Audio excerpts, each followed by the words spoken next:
Welcome everyone to episode 175 of the Trust the Plan podcast. I'm Nick. And I'm Preston. And Jim's out of the picture. He's right there though. Don't worry, he's fine.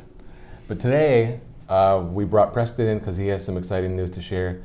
But before we get into that, now that spring is here, we are doing a little maintenance in the front yard here. Yeah. With our big raging summer parties, we've trampled the grass. And so it's time to plant some new seed, right? Yeah, make it look nice. Yeah. I don't like dirt yards, right? You know, I want it to be a lush lawn. Right. Right. So, Preston, what's the big news? The big news is I'm officially a CFP, which is Certified Financial Planner. Nice. Yeah, it's been a long time coming. Yeah, so Certified Financial Planner, it's we're at the gold standard, right? Yep. So once you have that, there's really nothing else. You can always continue sharpening the saw and such, but that is widely regarded as the best designation in our industry, right? Right. Yeah, that's the one that everyone's chasing after. Yeah. So what was your experience like over the past few years with college and CFP training and the actual test? And you know, if we look back a couple of years, it seems to me like that test was a couple of years ago now. Yeah, so there's a few different components to becoming a CFP. So one is, of course, education. You've got to get a degree or at least complete enough coursework in financial planning, and specifically a program approved by the board. So I went to Central Michigan University, and they have a program where I could get my bachelor's degree and at the same time have completed the board's requirements. So that's the route I went. So when I graduated from the 4-year university, I had completed the education part. And then the next part is the exam, which, as you and Jim both know, is a bear. So studied for many months, a lot of hours every week studying for the exam, and I did it immediately after college.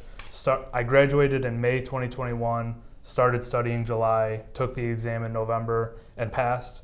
So November 2021, I passed the exam and completed that part of it. And then the third part is experience. So I passed the exam in November 2021, but I was still a year and a half away from completing the experience requirement. So yeah, the last year and a half has been completing the experience, which means being in front of clients and making presentations and working in the industry and really learning everything I can. So back when I took it was like 2006. And by the way, back then they only offered it twice a year, like in the spring and the fall. And in the fall, it was always the same exact day of the Michigan-Ohio State game, which really frustrated me, okay? Because I got to the spring and I'm like feeling not ready, but not wanting to delay it for a whole year. So I had to bite the bullet and miss the Ohio State game. It was the 2005 game, actually, the Troy Smith game at the Big House. Just a devastating loss, and maybe it was good that I wasn't there. Probably better you didn't see it. Yeah, we had a nice lead in the fourth quarter and blew it. He ended up winning the Heisman Trophy that year. But anyway, it was a 2-day test. So it was like, I think it was Friday, Saturday, and it was all multiple choice, and all 4 ABCD, right? All 4 answers were right answers. It was like, which one is the most right? Right. It was by far the hardest test I've ever taken in my life. So how did you feel about the exam itself? Yeah, I completely agree with what you said. It was, every question had 4 answer choices that I could pick from, and all 4 were like, yeah, that's a good recommendation. So which one is the most good or best recommendation? Yeah. It's like, what should you do? A, contribute to a 401. B, contribute to an IRA. C, contribute to a Roth IRA. D, contribute to an HSA. Yes is the answer, Yeah. Right? But that's not a choice. Right. So how do you know what's the right one? It's very difficult. Yeah, and that's where the studying plays in. We know that all of them are good choices, but which one is the best choice? Right? And you have to get your mind inside the board, right? What are they looking for? Right. Yeah, and my exam experience, it was only a 1-day exam. I assume it's still a 1-day exam. But mine was you sit for 3 hours and then you get a 15-minute break and then you go back in for another 3. So it's just one really long day. Yeah, brutal. And so back in the day, we didn't have universities that offered the CFP or a financial planning major. So you'd have to get your 4-year degree and then go contract with like American College or the College for Financial Planning. And those are the two big ones back then. But now, and so you would already have your experience requirement met, right? So you never had, once you passed the test, that was it, you're done. So it's unique now with younger people having the 4-year degree as a financial planning degree, then taking the test and having to wait. Right.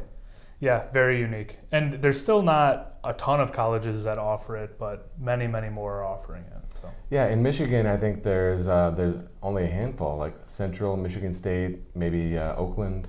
Yeah, Central and Oakland, I know for sure. Michigan State and Grand Valley both, I believe, they call it master's programs. So it's not technically your degree, but you can complete it while you're there.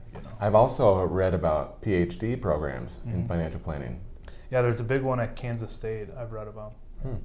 So you like pay $20,000 and you can become Dr. Gee. Right. Yeah. You can go from PG to DG. Right. I don't know. Maybe. We'll see. Yeah. Well, we're really proud of you for the CFP. Congratulations. Thanks. And, what's next? Not sure. Okay, stay tuned. That's a big tease.